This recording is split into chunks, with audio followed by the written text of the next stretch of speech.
Around. All right. Okay. Here we are. Yay. Hi, Yay. Linda. Hi, Brenda. Good morning and welcome to Connecting Caregivers Presents Candid Conversations. We had a little technical difficulties, so we're on a little bit later than we expected, but we're here. And that always makes me feel good. So today we're going to talk about what is Reiki. Brenda's been a friend of mine for a long time. In fact, I'm going to a Reiki group that she has this week. But when I say to people, some people, what is Reiki? They're like, oh, is that woo-woo stuff? So tell me, what is Reiki? Okay. Reiki is a form of hands-on healing. And the word Reiki means universal life force energy.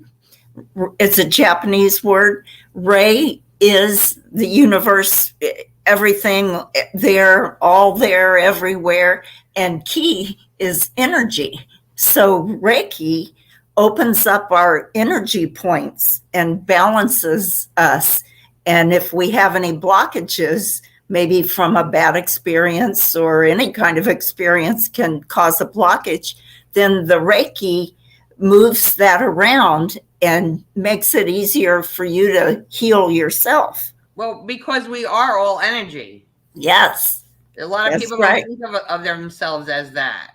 Yeah. Everything is energy. Yeah. Here's a good way to explain it. Think of a battery. When a battery gets low and needs a boost or a charge, that's what Reiki does. It gives you a charge. And Reiki practitioners are attuned and trained to be able to be a vessel for that life force energy to flow through. And this has been around for forever, right? Yeah. Back to Jesus times, before Jesus, Buddha, anything was Reiki, but it was lost over the years. And Dr. Mikao Usui was in Japan, and he was a teacher at a Christian school. And they asked him, can you heal like Jesus? And he said, I don't know how to do that, but I'm going to research that. So he stopped teaching at that school, and he went all over the world trying to figure this out. And he finally went up on a mountaintop and fasted for 21 days. And he actually saw a vision of the symbols that we use in Reiki. And he came down off that mountain, went to a leper colony, and did Reiki on lepers and people in bad shape for 7 years before he went out and started teaching Reiki. Wow. Yeah. And the way it got to America, he taught a doctor in Japan, then he taught a lady in Hawaii, and then she brought it to America in the 30s. Wow. Mm-hmm. Wow. So, all right. So, I'm not being hypnotized. What is it? Like, no. Explain what. So I come to you, Brenda, and I said, I need some Reiki. Right. Okay. And I'll tell you how I experienced it, and maybe that will explain it. I didn't know what Reiki was, and I went to a meditation, and they said, if anybody would like Reiki healing, raise your hand. And I had a stress knot from work that day in my back. And I raised my hand. Somebody came over, put their hands on my head, then my shoulders. That pain went away like instantly. So a couple of weeks later, same scenario. I went back and raised my hand, and the pain was gone. So I told my husband, I got to learn about this Reiki, because I had been laying hands and praying for people for years, 40 years. And I felt like this was just another way God was going to use me to heal. Because you are a vessel. We're all vessels. It depends on how we use it. That's right. Yeah. Yeah. So, all right. So then, do you go to school for this? Yeah. I'm level 3 teacher master now. So I hold classes. Sunday, I'm going to do a level 1 class. I do 3 people at a time, and you get 4 attunements. And attunements are like an initiation where I'm giving you the Reiki power symbols, and you learn all about the history on level 1, and you can learn to give Reiki to yourself.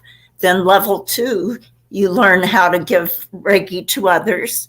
And each level, you're getting more power. It's hard to explain it, but it's because of the attunements. And then level 3, you learn how to teach it yourself. Wow. Yeah. Now, you know Joyce Swisher, she's a Reiki person. Uh-huh. And so I know years ago, in one of my caregiver support groups, there was a woman who her husband had Parkinson's.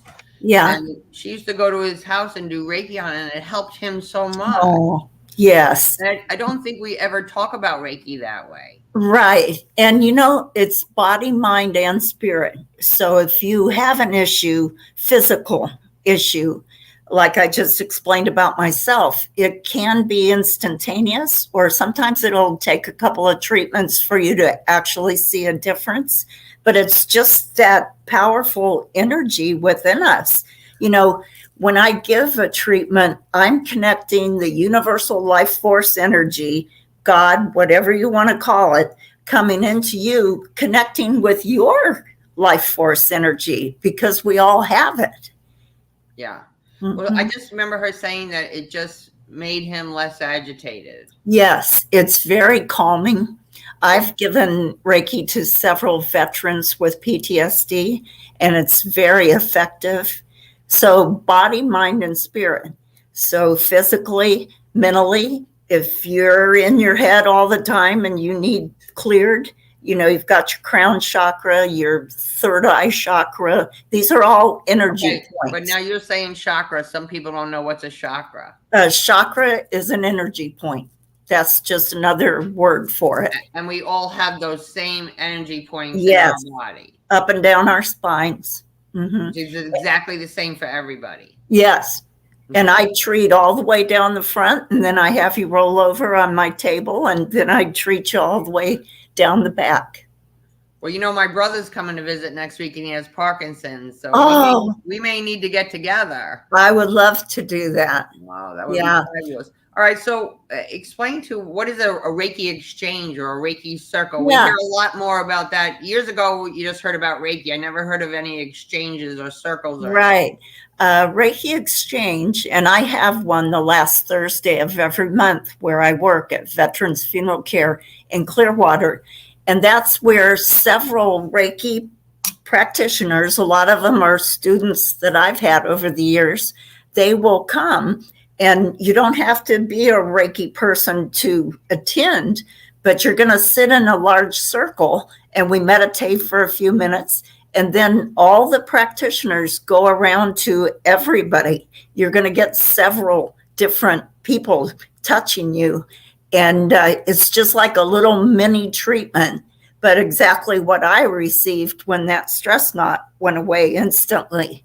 So body, mind, and spirit, you come for whatever reason, or maybe you just want to come learn how to meditate or learn how to receive Reiki. And does the whole room go, because I know it does. You know, you have that energy. If you have positive energy.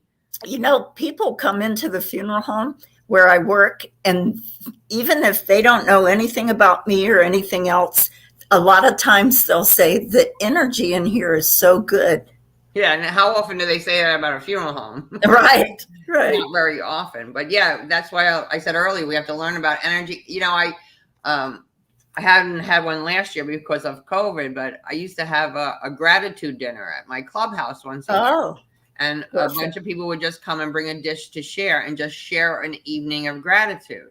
That's great. You know, and the entire place like buzzed. Yes. Just like you felt so good when you came out of there. Yeah. It's hard to be depressed when you're grateful. Yeah. And I try to say 3 things I'm grateful for before my feet hit the floor every morning. 3 different things each day. There's a lot of things to be grateful for. Plenty. You know, I talked about that. I've talked about this before. When my granddaughter lived with me, she was younger, she had a gratitude journal, and she would write down 3 things that she was grateful for before she Yes. went to bed. But then Yeah. on the other side of the page, she would write 3 things that she was grateful for in advance. Oh, wonderful. So she was setting, my granddaughter. Oh, yeah. She's setting herself up for positive things to happen. Yeah. And that's a different little twist to it. Yes, and that's setting an intention. And when you get a Reiki treatment, I always say, set an intention of what you would like to receive today. Yeah. Interesting. I also say to my caregivers too, if at the end of the day, you could just write down 3 good things that happened today. Oh, yeah. Because you don't write 3 good things that happened. Right. For your caregivers, Reiki is so wonderful because not only could they give that to the person they're caring for, or they can give it to themselves too. I try to give myself Reiki every day because I want to stay a clear channel. Right. Mm-hmm. Right. How long does it take, for a Reiki session? Okay. At the Reiki shares, it's maybe 5-10 minutes on each person. But when I give somebody a treatment here at my house on my table, it's a bed, not a table. So Reiki table. And I can do an hour and 15 minutes, which would be 3 minutes at each energy point, or I can give an hour and almost 45 minutes. Just depends on what somebody wants. Now, tell me some more success stories. Yeah, I have a lady who comes to me on a regular basis, and she had a lot of emotional issues. She was wound tight. And I see such a difference in her, and her husband does too. And she said, this is my oasis. She said, I come here to calm myself. And I always ask, do you want Reiki music playing? Do you want meditation music playing? Just soft music, ocean sounds, whatever. Yeah. And it's just a total package, like I say, body, mind, and spirit. And that's what Reiki is. It's energy. So when you leave a Reiki treatment, you're on a different vibration, a different level of consciousness, of healing. And it's wonderful. Did anybody ever take their blood pressure and then do a Reiki and then take their blood pressure? I'd be curious. Really? Well, one thing I do is I have a pendulum. Or I can use my hands to scan a body before I start. And I can feel where there's blockages. And the pendulum gives me a positive or a negative. So if it's giving me signs like that before I even start, then after I'm done, I do it again. And I point out to the person, you're clear now. Maybe you had a heart issue. Maybe somebody broke your heart. And I see that it's clear. The chakra is clear now. The energy point is not blocked. You know how when we get mad or get hurt, we store that and we just keep it inside of us, and it comes out sideways sometimes if we get upset about something else. And with Reiki, you're clearing all those past experiences. And and I can even do this distantly. There's called distance Reiki. Really? Yeah, where I give people anywhere in the world a Reiki session. Somebody said to me that they made sure that they had a Reiki session an hour before they went into the hospital for some surgery. Wonderful. Wonderful. And I guess that would make a lot of sense because with the energy and opening up your body. Yeah. Let me tell you this. I have treated 4 people in hospice who were in their final stages of life, and the Reiki transformed them. One lady had stomach cancer, and it sounded like a rushing river inside of her while I was giving her Reiki. And she told her partner after I left, I have not felt this good in a long time. And then she passed 2 days later. And I've had that experience with a dear friend who just died in March. She was in hospice. it's just amazing that you can feel the energy shifting in a person. Yeah. And yeah, it's very cool. And it's not a religion. I became a Christian at 23 years old.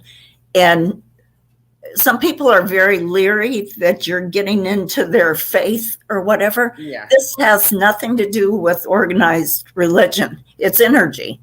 Right. And the source is the source. And it's been around forever. Mhm. Stuff that's good doesn't go away. That's right. And Yeah. and I always say to people, it's worth a try. Yes. Yes. And that's something that I learned over the years, to be more open. I mean, God is a big God. We can't put him in a box and say, this is the only way that's going to work. I started opening myself up first to meditation because I was afraid to do that. And meditation has changed my life. So when I'm giving a Reiki treatment, I'm kind of in a meditative state, just not trying to make something happen or figure something out. I'm just there in the moment. And we meditate at my Reiki share on the last Thursday of each month, just for 5 minutes. I just want to teach people different methods of meditation. Let's talk about meditation a little bit, because this is what you hear from everybody. I can't do that stuff. Right. I can't sit still or whatever. Yeah, I never thought I'd be able to turn this squirrel cage off, but I can. And it took practice. And all you're doing is lengthening that space between two thoughts. Here's a thought, then there's no thought until the next thought. And when you're trying to get still, what works for me the best is concentrating on my breath. I'll concentrate on the inhale. I'll concentrate on the exhale. Yeah. Or I'll do a mantra. I'll breathe in peace and I'll breathe out love. Or you can breathe in love and breathe out hatred. It works that way. And that's just two of many different techniques for meditation. I've been meditating. So many different fabulous things. I mean, you can download meditations. Yes. Right now, I'm in the process of recording a meditation for caregivers. Yeah. I wake up every morning and just have like a 10-minute meditation. And I think if people do that, then they can get into more of doing it on their own. Yes. Right. But I like being guided. On YouTube, you can get any kind of meditation you like. Yeah. I'm one of those. My husband and I both meditate, but I can't meditate in the same room with him. It's like meditating with a monkey. He's just everywhere. So I go into another room and I put earplugs in and I meditate that way. Yeah. I get into a zone where it's sometimes a light show, sometimes just a calmness. But if I'm wound up about going to work about some reason, if I meditate for 10 minutes, I'm in a totally different level of peace. Well, that's like if I go out to the dock. Yeah. If I just go out to the dock, my morning routine, I go out, I say my prayers on the dock. Yeah. It's usually just tell me what you want me to do today, because I don't have a clue. And you take those beautiful pictures. That's like a form of meditation for me. It is. It really is. Because I wake up every morning looking for something grateful. Yeah. And I find it in like 5 minutes. Oh, yeah. Something beautiful. I mean, we have such a beautiful world, but we don't take time to see it. Yes. There's a great book, The 7 Spiritual Laws of Success, and it's by Deepak Chopra. And that's one of the day's duties that we're to do. You do these 3 things each day. And one of them is communing with nature. So you've got that handled for sure. And we all have nature. I mean, we're really blessed in Florida. I mean, there's so many gardens and parks and everything. But everywhere there's beauty, because wherever I go, I still do my good morning picture. It's in New York City or it's in... I was just recently in Michigan and I got to really look at the flowers there when I walked, because there's different flowers there than here, I'm from Ohio. I know. Yeah. and totally different things you different. don't get to see. And I can remember one time I was in New York City, and my stepmother lives in Manhattan. But downstairs, all around the trees, were all these beautiful tulips, fabulous tulips, and we don't get a lot of tulips here. Yeah. So I'm taking my pictures and everything, and my stepmother lives on the 15th floor. I go up to show her, and one of her friends stops over, and she's like, "Linda, show her the tulips." And I show her, and the lady goes, "Oh my goodness, where were they?" Yeah. Right on the street you just walked down. I mean, they didn't bloom just for me. Yeah, we need to learn television. We need to learn to live in the moment and appreciate everything around us and what's happening right now. Yeah. Not looking back, not looking forward, just enjoying the moment. Well, I think that COVID helped people with that a little bit. It did. Because they didn't have really did. It opened our eyes. Slow down things. Yep, sure did. We found out what was important, and a whole lot of things we were doing weren't that important. No, and I don't want to race through my life. Right. I want to live my life. Uh-huh.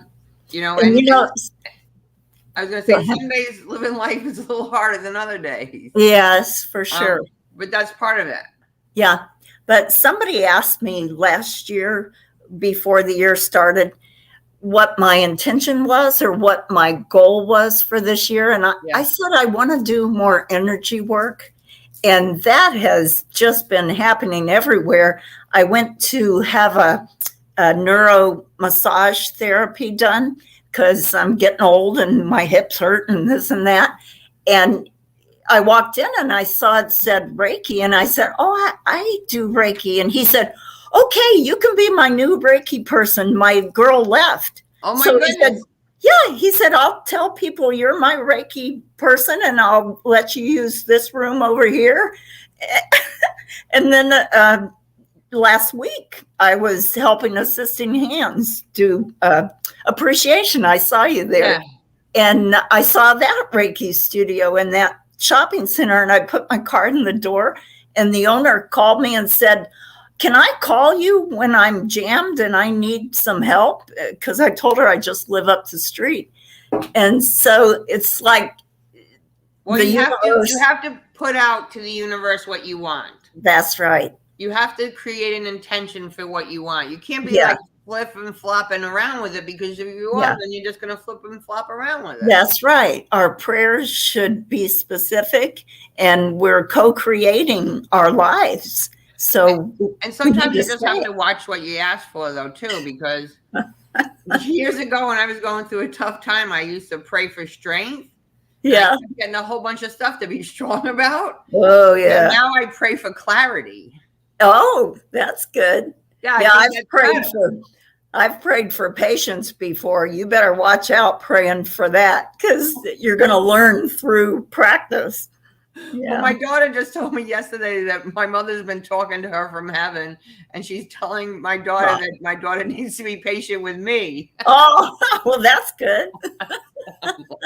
Okay. Oh, yeah. Whatever. So now, all right, so you're right here in the Clearwater area. But for people out of town, they can probably just like Google Reiki in the area. Or is there like a Reiki organization or something? Yeah, International Association of Reiki Practitioners, IARP. Yeah, they'll help you find a Reiki practitioner. That's good, because a lot of people might, listen to this. They go, well, we're not by you, Linda. So yeah, and I have taught Reiki classes online. During COVID, you could do it. I had to learn. I can also train and attune somebody over the internet. Yeah. But you and I have a little difficulty getting the Zoom and stuff to work. I'm much better one-on-one, but that's okay. So any last words for our listeners? Just caregivers. I can relate to you all so much. I cared for my mom her last years, probably 20 years. She lived with me in the end. And I just have to hand it to you and ask you to let Linda help you learn how to relax and take care of yourselves, Because in the funeral business, I can tell you 67% of the time, the caregiver dies before the person you're caring for. Yep. Because we wear ourselves out. Yeah. So Linda's such a star in this area. I hope you'll keep following her, learning from her. All right, honey. Thanks so much. It was so Yeah. good to be with you today. And I'm going to put all the information in where, that you gave me and the national website. So Okay. people can chill a little bit and find their energy. Yes. Thank you for having me on. Namaste. Thanks. Have a delicious day. Thanks. Bye. Bye. Okay.